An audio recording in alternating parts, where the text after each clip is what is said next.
Pardonnez-moi, il y a même formule.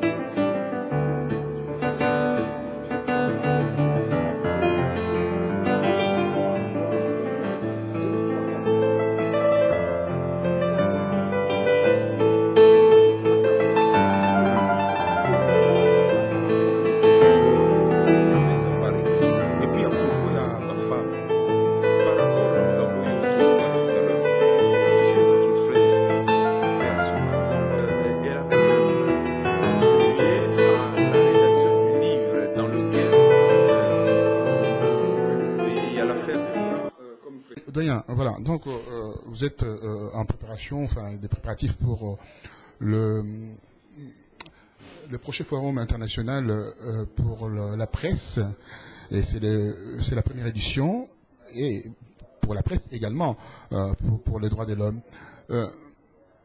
Comment voyez-vous votre forum? Vous êtes dans l'enceinte même où là où ça va se dérouler? Merci Roger Bongos. Je salue toutes les grandes dames et les grands messieurs qui suivent régulièrement votre site média. Bon, nous sommes ici à Paris. Nous sommes à l'hôtel Pullman. Nous sommes au Presse Club de France. C'est une des institutions ici pour tous les médias français et tous les médias étrangers.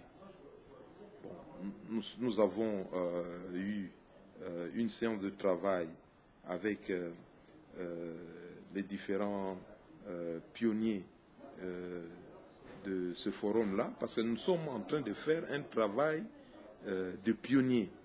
Donc avant, personne n'a jamais fait ce travail. C'est pourquoi ce travail est délicat et ce travail est historique. Donc le contenu, mon confrère et ami et frère qui est en face de moi, Freddy, peut vous dire juste les grandes lignes. Donc nous sommes ici en plein boulot, un boulot fou, un boulot extraordinaire, un boulot passionnant, un travail qui nous engage et qui a fait même que toi, Roger, tu as fait des voyages à l'étranger pour arriver à concrétiser. Est-ce que je peux donner la date? Donc ça sera le 27 mars, ici au Presse Club de France. Alors, avec des personnalités françaises, des personnalités congolaises, des personnalités africaines et des personnalités du monde entier qui seront là. Donc vous sera à peu près, en tout cas, plus de 70. Parce qu'on ne peut pas faire venir le monde entier dans cette salle et on va inviter des gens. Ça vous a coûté cher, cette salle? Bon, c'est important de parler argent, mais ce qui est beaucoup plus important, c'est que nous nous inscrivons dans une dynamique de l'histoire, dans une dynamique de la sociologie des médias, dans une dynamique politique, parce que le journaliste, quand le journaliste prend position et écrit, ça engage aussi l'histoire politique. Et c'est très important parce que ce qui se passe au pays de Lumumba, au pays de Simon Kimbangu, au pays de... Kipavita, il ne faut pas oublier la femme. Kipavita, au pays de la reine Naweji, de la reine Mukoko, etc., etc. Et c'est très important parce que ce pays est sous occupation. Et puis, nous sommes ici en France, qui a été aussi un pays sous occupation, et l'information libère aussi. Cela appelle aussi le travail des journalistes que nous sommes, et des journalistes français, chinois, britanniques, maliens, tout ça. Merci. Je passerai la parole à Freddy Moulongo qui va intervenir à propos de ce forum international pour la presse et les droits de l'homme. Matondi Mingi, toi ça qui dit là, accenti San. Freddy Moulongo, toujours le beau sourire, le meilleur sourire, exactement. Freddy, l'un des initiateurs de ce forum international, première version, donc première édition. Nous sommes pratiquement à un mois de cet événement, donc nous sommes le 25 aujourd'hui, et c'est le 27 prochain, comme le doyen Lilo vient de nous le dire, confirmé d'ailleurs. Nous sommes au Press Club. L'impression et aussi quelques avis par rapport à ce qu'on est en train de mettre en place. D'abord, remercier les doyens Lilo Miango, qui représente le magazine Ngambo Nangambo, vous-même, Roger Bongos, Afrique Rédaction, et nous, à Réveil FM, qui avons pris cette initiative de ces forums internationaux sur la liberté de la presse et les droits de l'homme. Parce que nous savons très bien que notre pays va très très mal. Et les droits de l'homme, je pourrais dire, non seulement les signaux sont au rouge, mais c'est l'un des éléments essentiels si nous voulons la reconstruction du Congo de demain. Parce que nous avons un problème, nous avons des confrères, Franck Nguike et son épouse Hélène Paka qui ont été assassinés, Serge Maïché, Deogias Nyamungabo, Nyamujimbo plutôt, sans oublier Louis Bampoua. Tous ces confrères ont été assassinés et nous sommes en train d'aller vers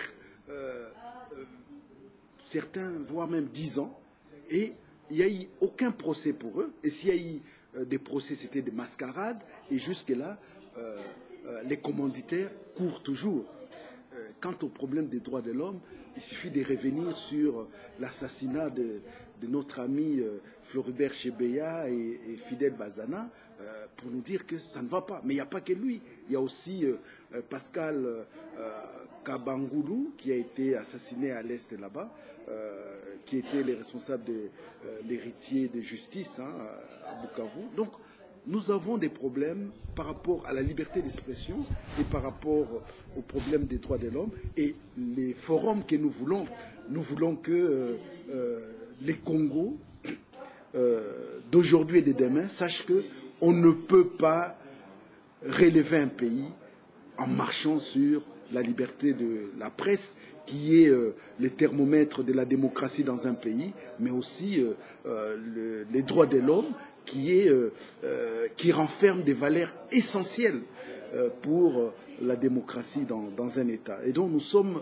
dans ces questionnements, mais ce qui est important, que les internautes, les auditeurs doivent savoir, c'est que les doyens Lilo Miango, Roger Bongos et moi-même, nous sommes des journalistes congolais, mais nous sommes des journalistes congolais engagés. Donc nous sommes à fond comme des activistes des droits de l'homme. Et donc nous ne reculerons pas par rapport à cette décision que nous avons prise ensemble. Et nous savons que les dents vont grincer, mais c'est comme ça. Nous ne pouvons pas laisser notre pays aller à la dérive en foulant aux pieds la liberté de la presse et surtout en foulant aux pieds les valeurs essentielles des droits de l'homme. Je voulais quand même dire une chose, c'est que si nous parlons de la liberté de la presse, on ne voit pas seulement nos confrères qui ont été assassinés. On voit aussi le fait que le pluralisme médiatique n'existe pas et la pluralité d'opinion, elle est complètement muselée. Ce n'est pas normal dans un pays que chaque ministre, chaque sénateur, chaque député ait son journal, sa radio et sa chaîne de télévision. Ça fausse le pluralisme médiatique. Nous voulons qu'il y ait des médias libres, qu'il y ait une pluralité d'opinions, que les gens s'expriment librement. C'est ça qui est aussi l'un des objectifs de ces forums internationaux de la liberté de la presse et le respect des droits de l'homme qui aura lieu ici au Press Club le 27 mars 2014. M. Freddy Mulongo, on a remarqué cet engouement autour de cette action que vous menez tout le temps, le journaliste de la diaspora, mais de l'espace Schengen, je peux dire, pas la diaspora, de l'espace Schengen, qui donne une certaine impulsion par rapport à d'autres confrères qui sont de notre diaspora, mais qui traînent un peu le pied. Quel est le message lancerez-vous par rapport à eux concernant ces forums internationaux que vous allez organiser, que nous allons organiser ensemble? Je pense que c'est une opportunité énorme. Qu'est le média de l'espace Schengen, les médias, je pourrais dire alternatifs, parce que la majorité d'entre eux fonctionnent sur les nets, que ces médias qui font un travail formidable d'information. Vous savez qu'il y a beaucoup d'informations que nous l'avons à travers les réseaux sociaux, nous avons à travers l'Internet, que au pays là-bas, au Congo-Kinshasa, nos compatriotes n'ont pas, parce qu'il y a un délestage voulu par les régimes pour couper l'électricité aux gens. Or, lorsqu'on coupe l'électricité, les gens n'ont pas l'accès à l'Internet. Donc, il y a des informations que nous diffusons aujourd'hui et nos confrères ne les lisent que 2 semaines ou 3 semaines après. Donc, il est important, comme nous, ici à Paris, nous essayons de mutualiser. Nous mutualisons nos énergies, nos forces, mais aussi nos carnets d'adresses pour arriver à quelque chose de concret que les médias alternatifs qui sont, c'est pas en Irlande, en Grande-Bretagne, en Belgique, en Hollande, en Allemagne, sachent que c'est une opportunité pour eux de venir faire connaître leurs médias, parce qu'il y aura une table ronde par rapport à ces médias alternatifs. Moi, je n'aime pas trop l'expression de la diaspora, parce que quand on dit diaspora, c'est comme si on a oublié, non, des Congolais de l'étranger, de l'espace Schengen, parce que même si on a une autre citoyenneté, on ne peut pas perdre la nationalité congolaise parce que c'est dans nos gènes. Donc c'est essentiel. Oui. Freddy Mulongo, je reviens sur l'organisation. Au niveau des thématiques, comment abordez-vous ces thématiques? Qui sera invité, qui ne le sera pas? Et on sait que vous déambulez dans le couloir du pouvoir. Et vous allez inviter le Premier ministre pour participer à cela? Mais je pense que non, pas du tout. Je pense que le Premier ministre Jean-Marc Ayrault a beaucoup de travail par rapport à ce qui se passe en France, mais il y aura des officiels français, parce que nous pensons que nous sommes dans un État qui est un État de droit, la France, et c'est important. Ce pays qui est le pays des droits de l'homme puisse nous accompagner dans ce que nous faisons, mais nous pensons vraiment surtout aux organismes des droits de l'homme, notamment Reporters sans frontières, qui suit les journalistes, qui peuvent aujourd'hui nous dire par rapport disons, à leur partenaire qui est GED, Journalistes en danger en République démocratique du Congo, nous dire où en est-on avec les assassinats des journalistes, où en est-on avec le nombre de journalistes emprisonnés, où en est-on avec des médias qui sont muselés, parce que RSF vient de sortir son rapport annuel il y a quelques semaines. Je pense que ça c'est important. Nous avons aussi des compatriotes qui sont très aguerris par rapport disons aux droits de l'homme. Nous pensons à Paul Sampou, notre ami qui est au FDH. Nous pensons à Omer Kandé, qui viendra du Canada pour intervenir ici. Enfin, nous ne pouvons pas étaler toute la liste des personnalités qui vont venir, mais nous voulons que cette manifestation, bien sûr, c'est la première où on parle de la RDC, qui est des Congolais, mais qui est aussi des Africains, qui est aussi des Français et d'autres nationalités qui parlent du Congo. Parce que nous avons un problème aujourd'hui, c'est que nous avons l'impression qu'il y a un blackout par rapport à tout ce qui se passe en République démocratique du Congo, où on zigouille en silence, on tue, on pille, etc., etc. Et nous voulons briser ce silence qui devient vraiment assourdissant. Pour terminer, maintenant, quel est le message lancerez-vous à l'endroit de tout ce monde qui espère avoir un jour la vraie démocratie, parce que rappelons quand même cet événement historique. Tu as été l'un de précurseurs de ces radios communautaires en RDC. Et de cette époque-là jusqu'à aujourd'hui, qu'est-ce qu'il y a comme évolution ou régression par rapport à tout ça? C'est ma dernière question. Oui, d'abord, merci Roger Bongos pour cette question. Je crois que l'aspect positif par rapport à cette démarche, lorsque nous sommes rentrés, après nos études en France, et lorsque nous sommes rentrés en République démocratique du Congo, c'était en 99, il n'y avait que 10 radios communautaires. Et lorsque nous avons été extirpés par les Nations Unies pour revenir en Europe, il y avait plus de 230 radios dans toute la République démocratique du Congo. Donc, en moins de 10 ans, on a fait ce qui n'avait pas été fait auparavant. Nous avons poussé à ce que ces radios alternatives, citoyennes, soient implantées, qu'elles puissent exister, etc., etc.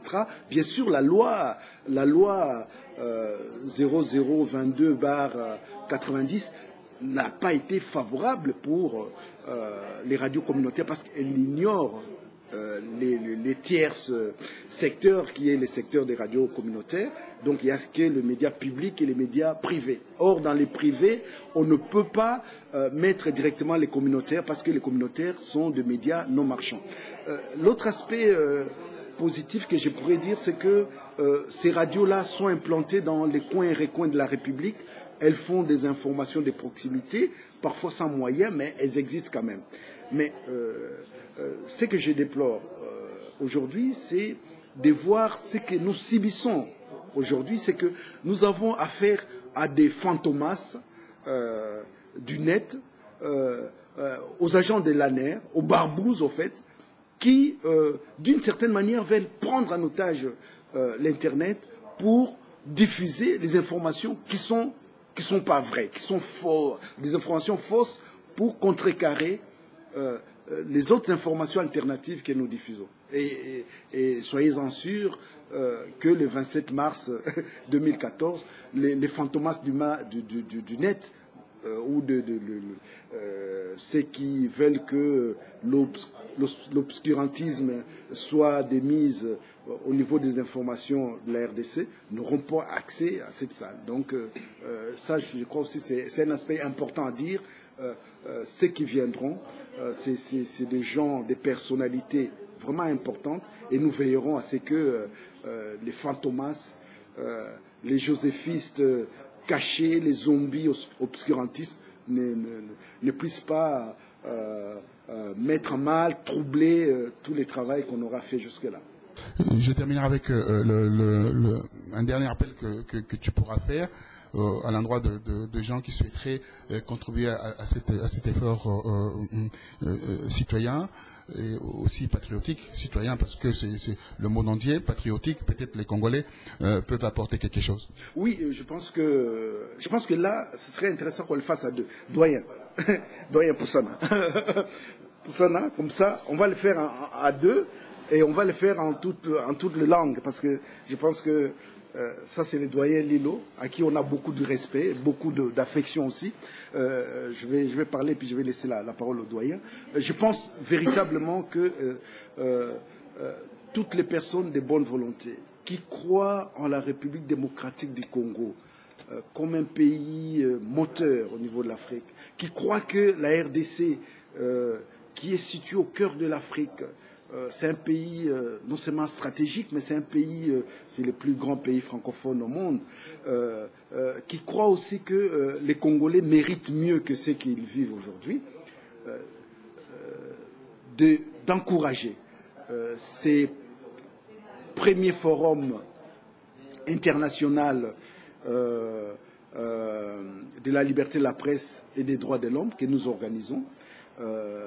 Vous savez, l'encouragement peut être de différentes manières. Vous savez, la salle ici, elle coûte excessivement très cher, mais nous voulons cet endroit parce que c'est un endroit propice pour les journalistes de faire leur travail et nous sommes des journalistes, donc c'est notre endroit idéal. Et donc, tous ceux qui veulent soutenir cette manifestation, qui n'hésitent pas à les faire, nous avons les coordonnées qui ont été données, donc vous écrivez à rogerbongos@afriqueredaction.com en un mot, ou à Freddy Moulongo, freddy.moulongo@gmail.com, donc l'information va passer, ou vous écrivez au doyen Lilo, mais vous ne mettez pas doyen sinon ça n'arrivera pas, vous mettez simplement Lilo Miango en un mot @yahoo.fr et donc cela va arriver et puis bon, vous pourrez vous inscrire et parler.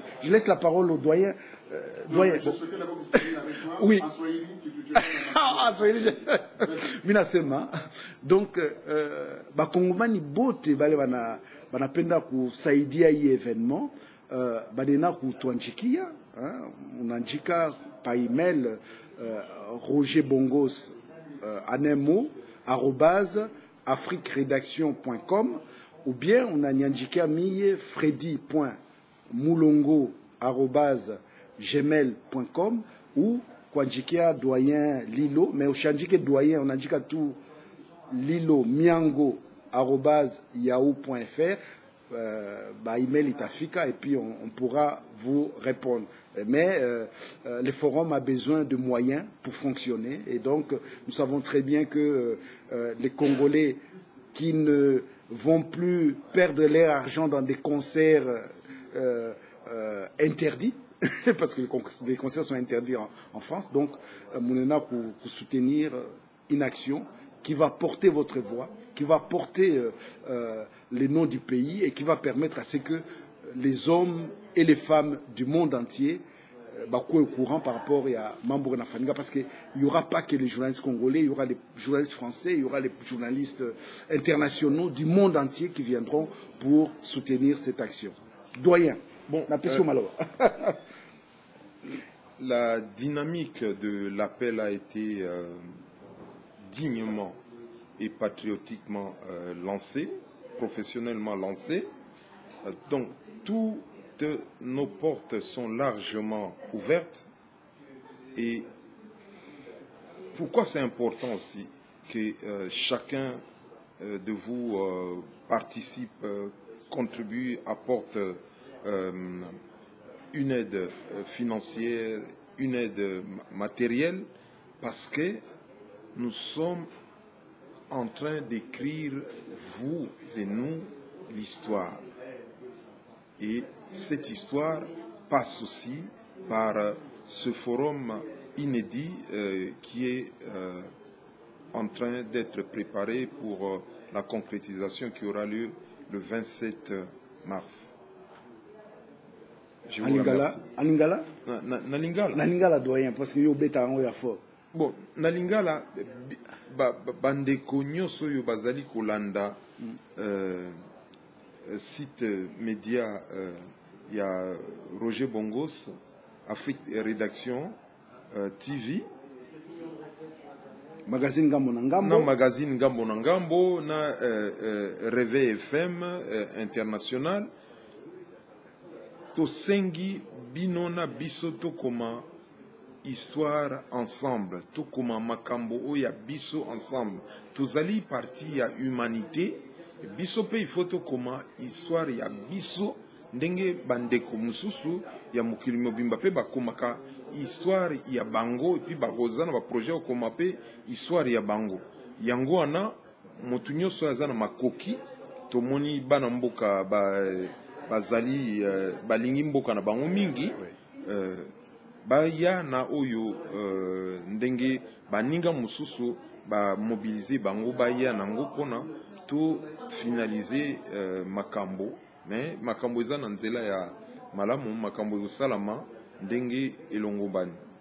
Alors, Roger Bongos, comment entrevoyez-vous ce premier forum international de la liberté de la presse et de droits de l'homme, respect des droits de l'homme, le cas de la RDC? À chaque chose malheur est bon. Hein. Quand on arrive à avoir cette idée de mettre en place ces forums internationaux pour la liberté de la presse, également le droit de l'homme, c'est en fonction de ce que nous vivons. L'histoire de la RDC nous enseigne aujourd'hui, si on ferme les yeux, si on laisse le bras croisé ou bien le bras ballant, nous allons nous retrouver avec ce qu'on dit l'excès de l'injustice, avec l'excès de violation de droits de l'homme dans ces pays. Alors cette initiative a été prise, bien entendu, pour alerter l'opinion d'abord internationale, et alerter aussi de bonne conscience, alerter l'opinion publique de ce qui se passe en RDC et effectivement dans le monde. Le dernier rapport que tu venais de dire est sorti via les Reporters sans frontières, montre à Sion que la RDC vit des situations difficiles. Nous sommes 150e sur 180, avec des exactions graves, avec des violations graves des droits de l'homme. Donc il fallait faire quelque chose. L'initiative a été prise avec l'impulsion, qu'on peut dire ainsi, de ces trois hommes que tu viens de présenter, en commençant par le doyen, Lilo Miango, toi, Freddy Moulongo, et moi, Roger Bongos. Ce n'est pas pour notre intérêt, c'est simplement pour mettre en avant une situation qui perdure. Et depuis l'avènement de Joseph Kabila, et qui porte son nom, un nom d'emprunt, il y a eu 16 morts. Ces 16 morts-là n'ont jamais trouvé ce qu'on appelle une forme de dignité, une justice à travers leur 16 morts de journalistes. 16 morts de journalistes. Assassinés. Assassinés par le pouvoir caporal le régime caporal de la RDC. Par définition, donc, nous devions faire un travail avec les accès que nous avons ici dans la communauté, ce qu'on appelle la communauté de penseurs, la communauté là où il y a les droits de l'homme. Donc nous devions exercer notre lobbying, nos entrées pour faire valoir les droits de ces gens qui sont partis au nom de la liberté. Alors, comment ça se prépare? Quelles sont les bribes que vous pouvez nous dire par rapport à l'évolution? Est-ce que vous allez y arriver? Vous savez, quand on commence toujours quelque chose, il faut commencer par quelque chose. Souvent, on commence quelque chose sans rien, et puis on aboutit toujours avec quelque chose. Donc, le monde se construit toujours avec les idées. Après cette lumière, on arrive à matérialiser la situation. Donc, comme on est aujourd'hui au Presse Club, nous avons la matière des uns, nous avons la salle d'un grand standing que vous avez ici. Cette salle peut comporter plus d'une centaine de places. Nous avons fait un choix judicieux d'inviter des gens qu'on appelle des qualités. Pourquoi des gens de qualité? Des gens qui vont porter notre voix, qui vont porter ces messages. Parce que les gens vont venir de partout. Des États-Unis, vous l'avez dit tout à l'heure, du Canada, la Belgique, la France, le pays scandinave où la Finlande excelle en matière de journalistique. 4 ans successivement, ces pays premiers en termes de la protection de journalistes. Donc, nous devions faire de la sorte de lancer ces messages en l'endroit de la communauté africaine. Quand je parle de la communauté africaine, parce que l'Afrique, c'est un village où tout le monde se connaît en définitive. On a presque la même culture. Quand on va au nord de la RDC, on peut trouver la culture du nord de la RDC en Côte d'Ivoire. Vous voyez, tout cela, donc, qui nous revient simplement à dire qu'il faut faire passer ces messages auprès des Africains, auprès de jeunes de la diaspora. Enfin, on n'aime pas trop ces termes. Les jeunes qui grandissent ici, dans des jeunes générations, qui doivent prendre ces flambeaux de la liberté, enfin, qui connaissent leurs droits. Les droits, c'est quoi? C'est ce qu'on va discuter le 27 mars 2014. Et il y aura des invités de qualité, ces gens qui vont aborder au niveau des thématiques. Il y aura 5 thématiques. On va aborder ces droits de l'homme, on va mettre en place surtout un observatoire international de contrôle. Qu'est-ce que c'est cet observatoire national de contrôle? Cet observatoire va nous permettre à la fois de donner des directives au pays, certaines exigences, de demander aussi de modifier leur constitution, de demander aussi qu'il y ait des contrôles. On va envoyer des émissaires dans des pays pour qu'ils vérifient si le droit de l'homme est respecté, si la liberté de la presse est respectée. Donc, à l'issue de ces forums internationaux, nous aurions de la matière. Nous allons travailler avec des juristes. Il y aura un juriste qui va pouvoir intervenir, Maître Reti, qui est en train de confectionner par rapport à nos exigences quelque chose qui va permettre à ces